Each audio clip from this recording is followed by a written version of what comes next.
WHO Convention, Agreement, or other international instrument on pandemic prevention, preparedness, and response as approved by Committee A, which is contained in document A78/42.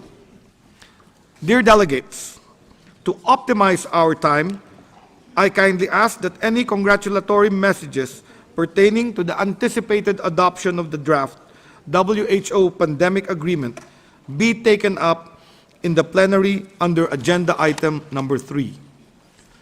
The report contains one resolution to adopt the WHO Pandemic Agreement entitled Draft Resolution on the WHO Pandemic Agreement. Is the Assembly ready to adopt this resolution?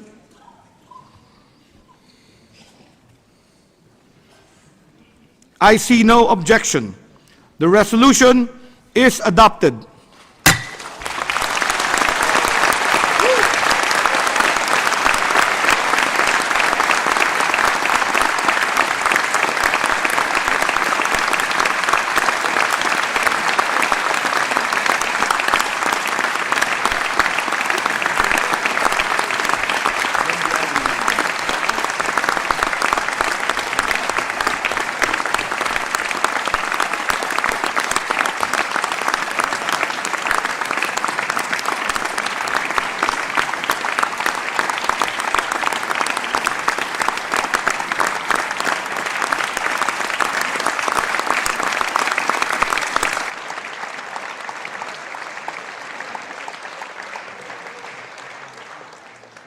The pandemic agreement is attached and is hereby adopted. The first report of the Committee A is approved. Now, I would like to invite youth delegates to provide short interventions. First, I hand the floor to the delegate from Thailand.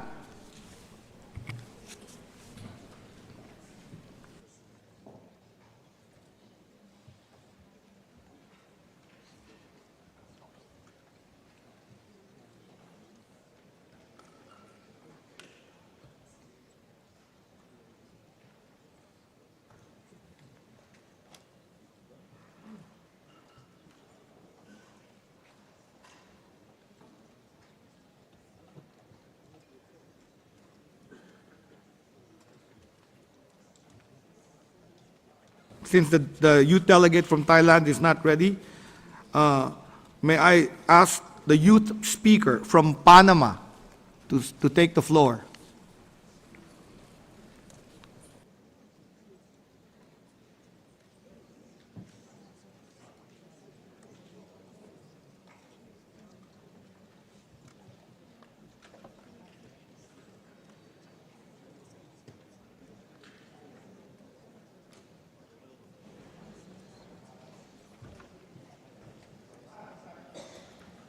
We will have the youth speaker from Thailand on the rostrum.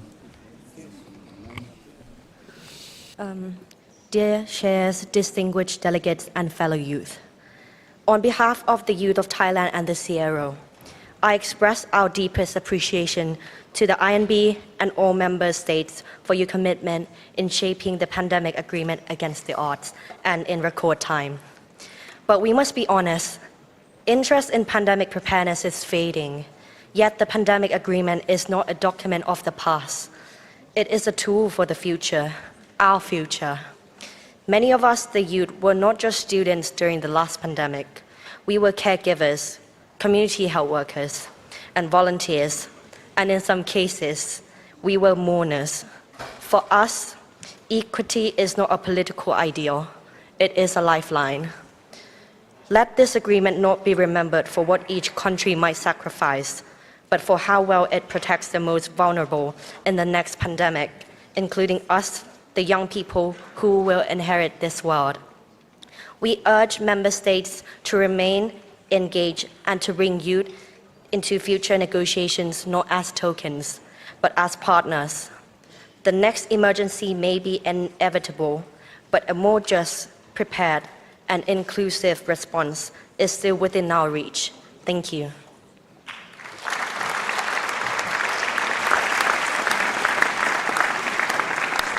Thank you.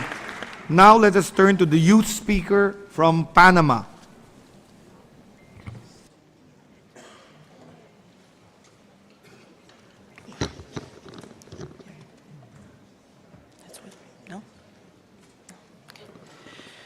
Hoy, Today, as a young person from Panama, a country in the Americas region, we celebrate and welcome the historic adoption of the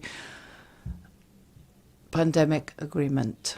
We recognize the efforts of more than 190 countries, including states from our region who have worked tirelessly for more than 3 years to achieve this global consensus. A day such as today, 5 years ago, I was at home with my family following preventive measures 1 month after the first announcement of a positive case in Panama and after the quarantine that had been set in my country. We were listening to many news coming through social networks, and this is a threat and something that we see that outlined the situation of something that changed our lives. I was in my first year of medical studies, looking forward to my future, and I never imagined what I would say today. I survived a pandemic. Sadly, there are many people who are not here today to say this. We have seen families and homes destroyed and people living with the sequels of the pandemic. This resolution is part of the commitment of the Americas towards international cooperation and solidarity. And from the point of view of the regional youth, we welcome the fact that it recognizes the inequalities that affected the region during a pandemic and that it will ensure we have equal access to vaccines and products and that no one will be left behind, in particular in countries with lower resources. And we believe in the One World for Health, which looks at the One Health perspective, looking at animal, environmental and human health together. And we believe in the building of health systems and strengthening of effective communications to fight against misinformation, which particularly affects the young generation. As someone who lived the effects of the pandemic in education, our mental health, we recognize our will to participate actively, and we call on the Americas and the world to guarantee spaces for young people to participate, to ensure we ensure equity, innovation and transparency in public health policies. We in Panama are prepared to advocate for a fairer health system for all, and we are ready to be involved in decision-making spaces that involve our future. Thanks to the agreement of the nations and diplomacy, after years of discussion, we have a clear framework which helps us to react in a more agile and substantive way to a new pandemic. This is a way to ensure that the world, our region as well, are a safer and more fair world with solidarity. Thank you.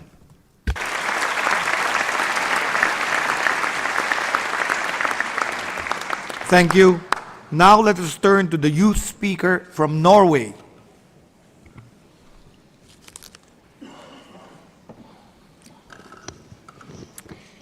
President, Director General, Excellencies. On behalf of Norway, I would like to congratulate all member states on the adoption of this historic pandemic agreement. As Director General, Dr. Tedros has rightly said, this is an agreement for future generations.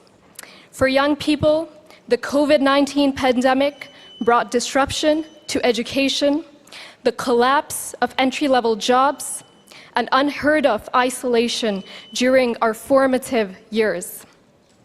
We remember closed borders, closed schools, and closed rooms. And we are still understanding the long-term effects on our generation. What we have asked for since are open channel, open data, and open cooperation. The foundation we have laid with adoption today is only the beginning of operational multilateralism.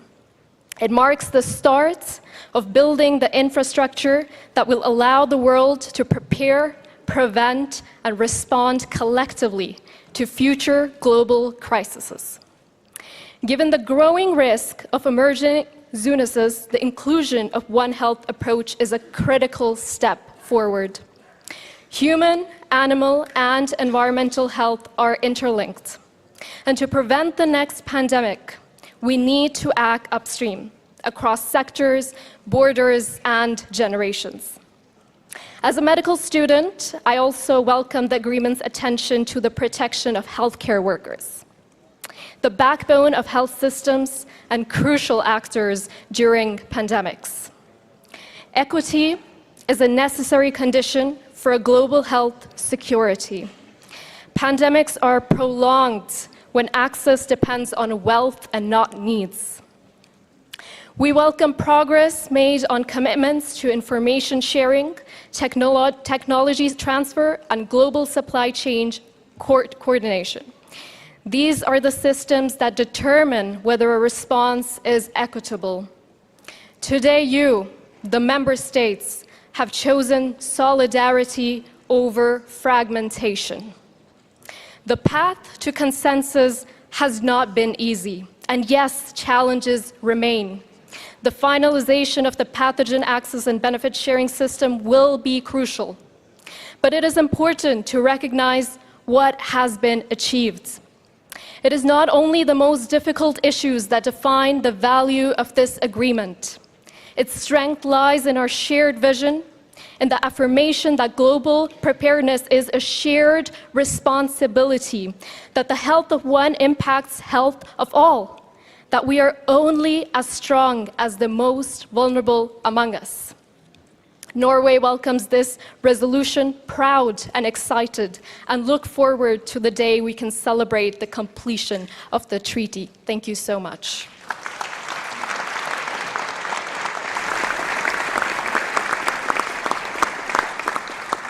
Thank you. Now, let us turn to the youth speaker from Morocco.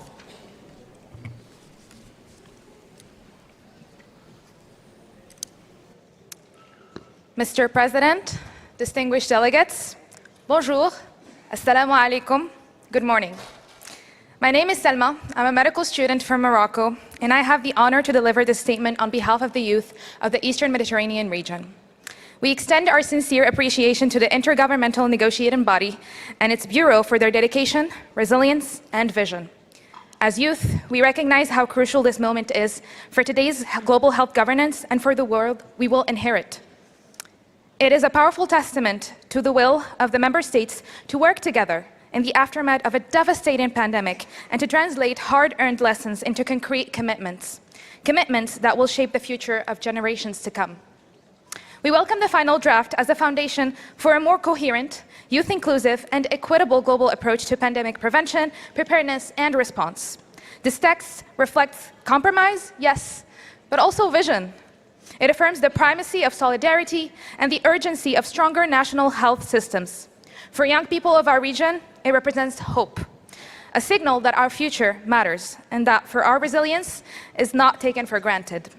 Throughout the COVID-19 pandemic, young people in the Eastern Mediterranean region took initiative, creating digital campaigns to counter misinformation, supporting mental health peer networks, and stepping into frontline roles in clinics and hospitals. We believe this agreement must institutionalize such engagement.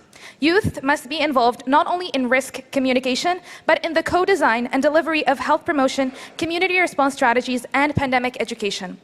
Investing in youth-led solutions, including platforms that address access to information, mental health, and continuity of education, will help ensure no one is left behind in future health emergencies. We acknowledge that key work lies ahead, particularly in finalizing a fair and functional PAPS system. Our region includes countries affected by displacement and humanitarian crisis. Youth in these settings carry heavy burdens, yet continue to innovate and serve. Their perspectives must shape how this agreement is operationalized. We urge member states to prioritize inclusive dialogue and to ensure the PAPS Annex is finalized ahead of the WHA 79. Mr. President, the youth of our region will bear the full weight of the pandemic agreement.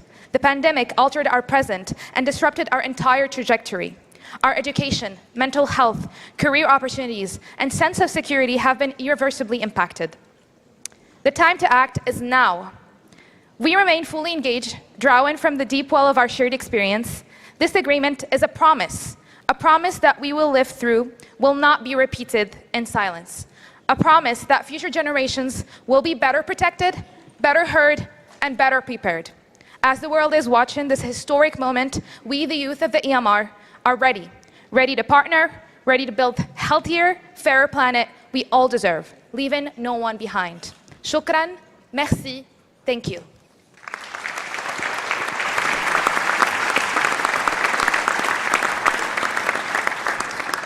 Thank you. Now let us turn to the youth from the Republic of Korea.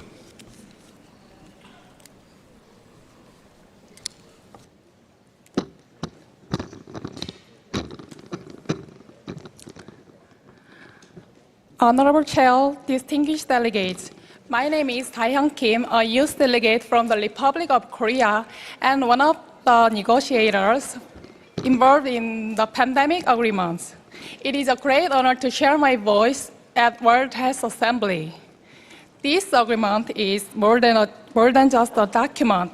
It is a shared commitment by the global community to overcome pandemics and safeguard future generations. The recent pandemic has shown us the critical importance of solidarity, international cooperation, and equitable access. I was deeply impressed by the dedication, inclusiveness, and flexibility demonstrated by member states throughout the negotiation process. To future generations, this agreement sends a clear message: solidarity in action. Aligned with the Assembly's theme, One World for Health, it marks a decisive step toward a more united world. As a young member of this global community, I sincerely hope this agreement becomes a true intergenerational promise and a meaningful step toward our shared future. I, too, will meet my responsibility. Thank you.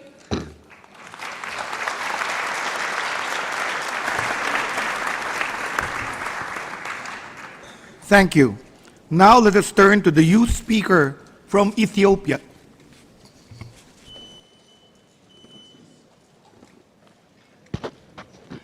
Honorable Ministers of Health, Director General, distinguished delegates, esteemed leaders, and my fellow youth. Imagine for a moment that a deadly pandemic were to emerge today. Would the world be ready? As a young person, I'm encouraged to say yes, because today I wake up knowing that we have built systems, partnerships, collective commitment capable of mounting an effective and coordinated global response through the pandemic agreement. On April 16, 2025, we witnessed history. The adoption of the Pandemic Accord is not just a document ratified. It is a promise made, a promise that the world, having endured the devastation of a global pandemic, chooses not to forget the griefs which never had a funeral. That we choose to prepare, to protect, and to stand together in solidarity, stronger, smarter, and more united.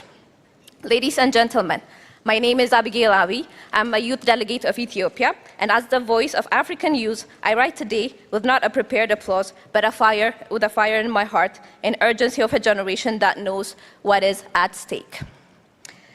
Because too many young Africans, the generation knows what is at stake, and the memory of COVID-19 is not just a chapter in a textbook. It is a scar that is still healing. It is the classroom that stood empty. It is the dreams that paused and the family that never recovered. This accord is a beginning, but an accord is only as strong as our courage to implement it. So today, to our leaders, I do not just congratulate you. I challenge you. I challenge you so that this accord must not gather dust in binders. It must breathe in budgets, in policies, in leadership, and of course, with the youth perspectives included. I would like to conclude by saying that the world has taken a step. And congratulations. Thank you so much. Amasaganal.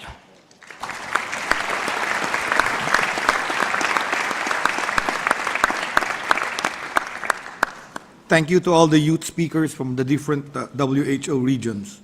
Distinguished delegates, we will now turn to the high-level segment of our agenda.